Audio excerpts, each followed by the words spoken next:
by a joint unit of our resistance fighter and will be handed over according to what it is agreed upon between the negotiators and mediators।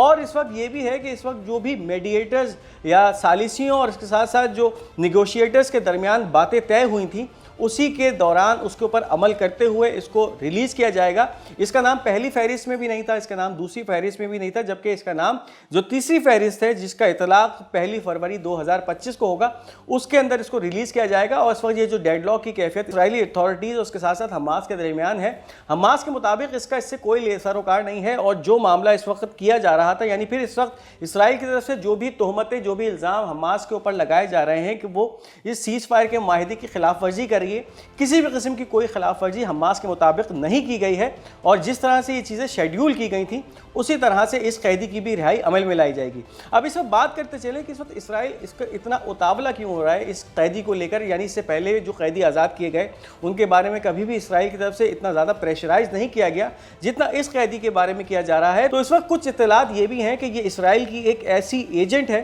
جس کا کام جو ہے وہ خفیہ طور پہ penetrate کر کے بہت سارے جو ہے اداروں کو جو ہے وہ چلانا تھا، اور اس وقت اسرائیل مکمل طور پہ کسی بھی طرح کسی بھی قیمت پہ اس قیدی کو آزاد کرانے کے در پہ ہے۔ اور اس وقت کیفیت یہ ہے کہ ہزاروں کی تعداد میں فلسطینیوں کو یرغمال بنا لیا گیا ہے، یعنی پھر ان کو ان کے علاقوں میں جانے نہیں دیا جا رہا، اور پھر جب تک اسرائیل کے مطابق اس پریزنر کو آزاد نہیں کیا جائے گا ہزاروں فلسطینی نیٹزریم کوریڈور یا نیٹزریم ایکسس پہ پھنسے رہیں گے۔ اب ایک طرف تو ڈونلڈ ٹرمپ کا یہ بیان کہ غزہ کے جو لوگ ہیں ان کو جو ہے وہ دوسرے ملک یعنی مصر اور اردن جو ہے اپنے ممالک میں پناہ دیں یا ان کو ریفیوج فراہم کریں، اور دوسرا اس وقت جو اسرائیل اور حماس کے درمیان ایک رفٹ کی کیفیت ہے وہ سامنے آ رہی ہے۔ اب اس حوالے سے جو ڈونلڈ ٹرمپ کا بیان آیا ہے اس کی طرف چلتے ہیں۔ اس سے پہلے ان تمام ناظرین کے لیے جنہوں نے اب تک ہمارا یہ چینل پاک گولڈ میڈیا سبسکرائب نہیں کیا، اس چینل کو سبسکرائب کیجئے تاکہ کوئی بھی اہم ویڈیو آپ مس نہ کر سکیں۔ اب چلیں اس ڈونلڈ ٹرمپ کے بیان کی طرف جس میں اس نے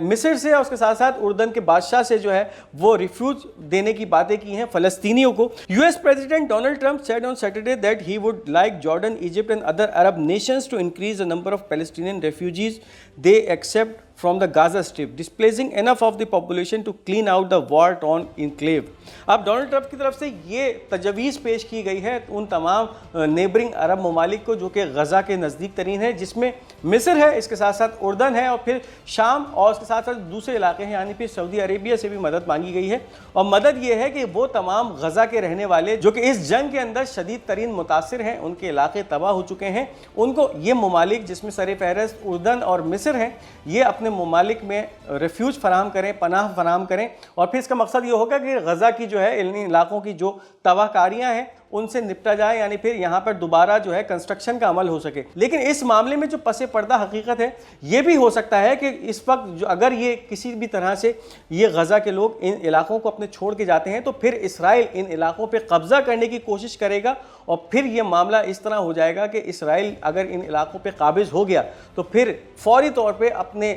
قابضین کی سیٹلمنٹس بنانے کا سلسلہ شروع ہو جائے گا۔ تو اس وقت جو ہے ایک رفٹ پائی جاتی ہے، اس وقت ایک شدید تناؤ کی سی کیفیت ہے غزہ کے ان شہریوں کے اندر، کیونکہ 15 مہینے کی اس شدید جنگ کے باوجود غزہ کے لوگوں نے اپنے علاقوں کو نہیں چھوڑا، باوجود اس کے کہ ان پر شدید بمباری کی گئی، شدید ان کا جانی استحصال کیا گیا، شدید ان کے اوپر جارحیت کا سلسلہ برگرم کیا گیا، ایک مکمل ایتھنک کلینزنگ کی گئی، کے باوجود غزہ کے لوگ اپنی زمین کو چھوڑنے کے بالکل خلاف تھے، یعنی پھر انہوں نے مرنا قبول سمجھا، لیکن اپنی زمین سے جو ہے وہ ان کی جو محبت تھی وہ ان کو دور نہیں لے کے گئی۔ اب اس وقت جو ڈونلڈ ٹرمپ کا یہ بیان سامنے آیا ہے اس کو یکسر مسترد کر دیا گیا ہے، غزہ کے لوگوں نے اس کو جو ہے یکسر جو ہے اس کا بائیکاٹ کر دیا ہے، اور اس کے ساتھ ساتھ اس حوالے سے حماس کا بھی ایک اہم بیان سامنے آیا ہے۔ Hamas has announced it categorically rejects any plan to deport Gaza residents, responding to US President Trump's proposal to transfer Gazans to Egypt and Jordan. It also called on Cairo and Amman to reject displacement and deportation.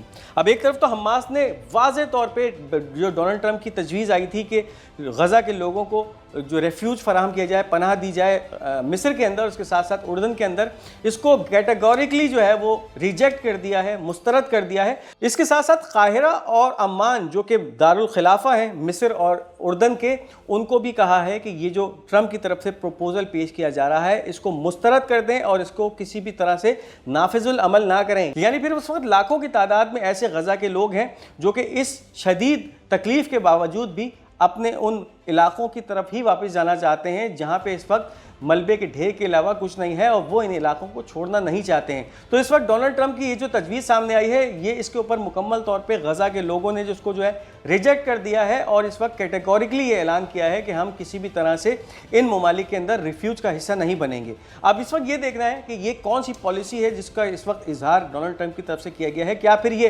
اسرائیل کو کسی قسم کا جو ہے وہ upper hand دینے جا رہا ہے ڈونلڈ ٹرمپ، یعنی پھر جب غزہ کے لوگ غزہ کو چھوڑ کے جائیں گے تو پھر غزہ کے اوپر اسرائیل فوری طور پہ قبضہ کر لے گا اور پھر کون سی ڈیل اور کہاں کی ڈیل اور ہر چیز جو ہے وہ تہہ تیغ کر دی جائے گی۔ تو اس وقت یہ بہت ہی الارمنگ سچویشن ہے جو کہ غزہ سے سامنے آ رہی ہے اور ڈونلڈ ٹرمپ جو ہے وہ اس وقت اس اپنے بیان کو لے کر جو ہے پوری دنیا میں تنقید کا نشانہ بنتا جا رہا ہے۔ اب اس کے ساتھ ساتھ بات کرتے چلیں، آج 26 جنوری 2025 2 مہینے کا مکمل سیز فائر کا جو معاہدہ تھا اس کا اطلاق ختم ہو چکا ہے اور اب اسرائیل کی جو فوجیں جنوبی لبنان میں موجود تھیں ان کے انخلاء کے دن آج سے شروع ہو چکا ہے۔ اب اس وقت جو ہے اسرائیل نے اپنی ہٹ دھرمی دکھاتے ہوئے ان فوجوں کا انخلاء تو جنوبی لبنان سے نہیں کیا، لیکن ایک بہت ہی حیرت انگیز ڈیولپمنٹ ہوئی ہے جنوبی لبنان میں کہ جو علاقے اس وقت اسرائیلی فوج کے زیر تسلط تھے ان علاقوں کے اندر وہ جو عوام وہاں کی رہنے والی تھی اور جو اس جنگ کے دوران ان علاقوں کو چھوڑ کے جا چکی تھی انہوں نے اب ان علاقوں میں آنا شروع کر دیا ہے، باوجود اس کے کہ اسرائیل کی فوجوں نے ان کو اوپر فائرنگ کی، ہوائی فائرنگ کی، ان کو ڈرانے دھمکانے کی کوشش کی،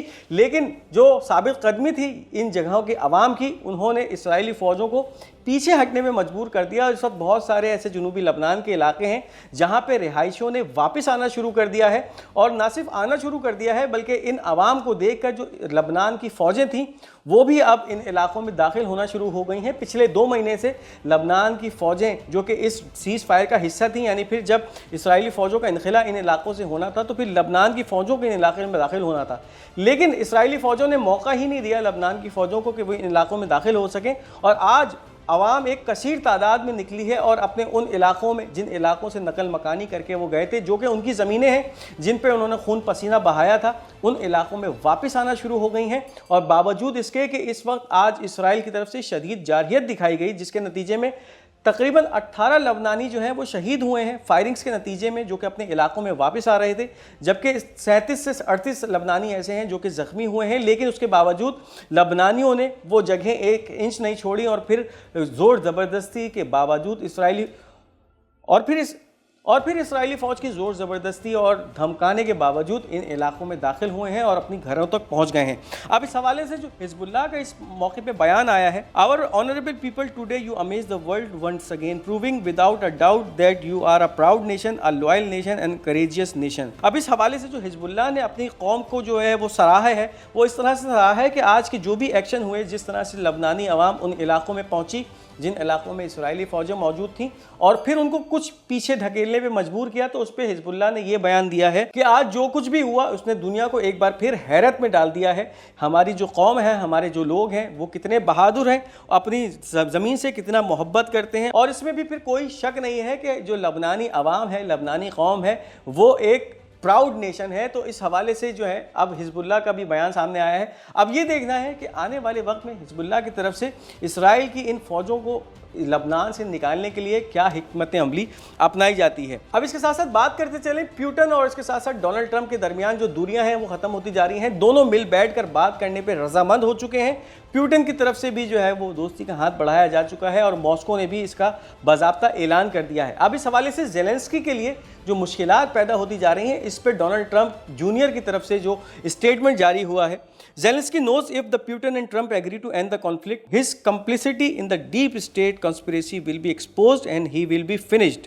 His only chance of survival is US NATO to take control of the war, to engage Russia directly. Any other scenario is disastrous for him and he knows it well. Donald Trump junior نے ایک طرف تو یہ واضح کیا ہے کہ Putin اور ٹرمپ کے درمیان جو دوریاں تھیں وہ ختم ہوتی جا رہی ہیں اور زیلنسکی کے متعلق یہ بتایا ہے کہ اگر ڈونلڈ ٹرمپ اور ولادیمیر پیوٹن اس یوکرین معاملے کو ٹیبل ٹاکس کے ذریعے حل کر لیتے ہیں، اس کانفلکٹ کو ختم کر دیتے ہیں، تو پھر اس وقت جس طرح کی جو کانسپریسی زیلنسکی کی طرف سے کی جا رہی ہے، یعنی پوری دنیا کو جمع کیا گیا ہے اور